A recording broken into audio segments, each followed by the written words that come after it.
Reka nizere ko umeze neza cyane udahwema gukurikirana gahunda zicana kuri Inashyo Empire gatanu ku kandi ndagusuhuje bitewe naho uherereye kuko iyi nkuru nyikoze ari mu gicuku rwose ku isaha y'isasaba.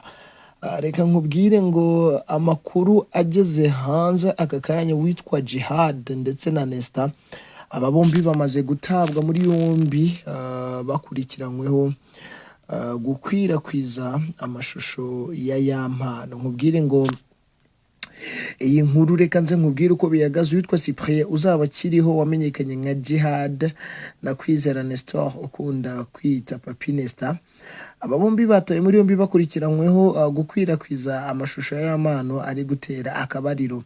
Ibingibi bituma umubare w'abakurikiranwa kugeza kuri ubu ngubu ugera kuri 5. Nkubwire ngo aya makuru yahamijwe n'umuvugizi w'urwego rw'igihugu rw'ubugenzacyaha RIB Dr Murangira Thierry wamije ko kuri uyu 26 Ugushyingo 2025 aribwo bataye muri yombi abasore babiri bakurikiranyweho gukwirakwiza amashusho y'YAMPANO arimo aratera akabariro. Nkubwira ati mu magambo yagize ati nibyo bafashwe bakurikiranyweho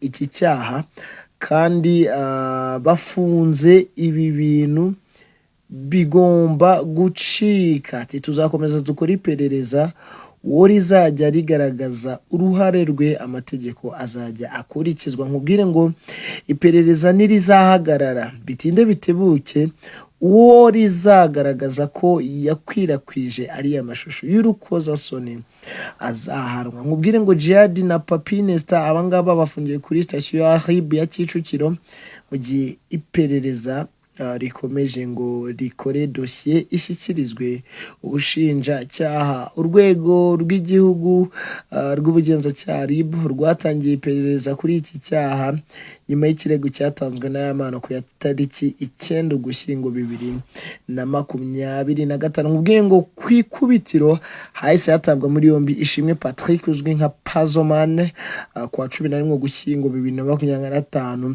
Hakurikiraho witwa Kalisa John uzwi nka K John, uyu nawe watawe muri yombi ku 14 Ugushyingo 2025. K John na Pazoman dosiye yabo iherutse gushyikirizwa ubushinjacyaha kwa 17 Ugushyingo 2025.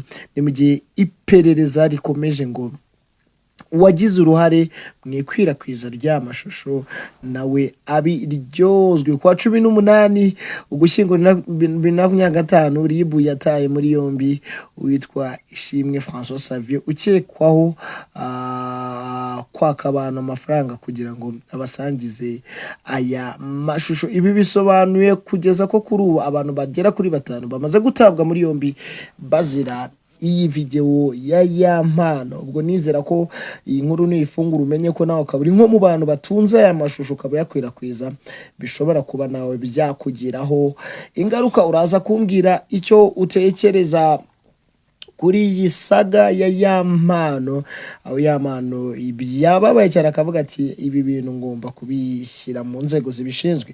Ibi bije nyuma yuko rero kare hari inkuru nari nagukoreye yiterana amagambo hagati ya Djihadi n'ubundi ndetse na Irene Murinda habi, aho Irene yavugiraga ati abantu bakomeje kugenda bavuga kuri Vestine nibashake barekera watari ibyo inzego zishinzwe amategeko zikazabikurikirana. Djihadi yaje kumvikana avuga ati RIB mukangisha, RIB ntabwo ari yo gukemura ibibazo bamwe, ati RIB niyo gukemura twese abanyarwanda. Nabonye rero ku mbuga nkoranyambaga abantu benshi bagiye batera comment zitandukanye, aho bamwe bagaragaza yuko byari bikwiriye ko Djihadi atabwa muri yombi, ariko nta numwe watekerezaga ko mu byatuma atabwa muri yombi n'isaga yo gukwirakwiza amashusho ya YAMPANO yaba irimo. Njye ndi Amini Intashyo, iyi ni Inashyo Empire. Nugenda utaduha igitekerezo. Niba n'ubwa mbere ugeze hano kora subscribe kugira ngo update yose igeze hanze ujye uba umuntu wa mbere kabisa kuyibona gatanu kandi ngaye nguko rero ibya Djihadi umushu wanyu kugeza kuri ubu ngubu ari mu maboko ataraye nyuma yuko nawe akomeje gukorwa iperereza mwikwirakwiza ry'amashusho ya Yampano ari gutera akabariro.